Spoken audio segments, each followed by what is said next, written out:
ایک چھوٹا بچہ اپنے دونوں ہاتھوں میں ایک ایک سیب لیے کھڑا تھا۔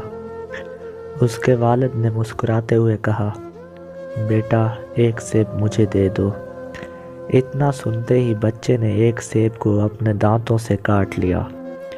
اس سے پہلے کہ اس کے والد اسے کچھ کہہ پاتے، اس بچے نے دوسرے سیب کو بھی اپنے دانتوں سے کاٹ لیا۔ اپنے بیٹے کی اس حرکت پر والد دھک سے رہ گئے اور ان کے چہرے سے مسکراہٹ غائب ہو گئی۔ تب ہی بیٹے نے اپنے ننھے ہاتھ کو آگے بڑھاتے ہوئے کہا، ابو یہ لے لیں، یہ والا زیادہ میٹھا ہے۔ ہم کبھی کبھی پوری بات اور معاملات کو سمجھنے کی کوشش ہی نہیں کرتے اور غلط فہمیوں کا شکار ہو جاتے ہیں۔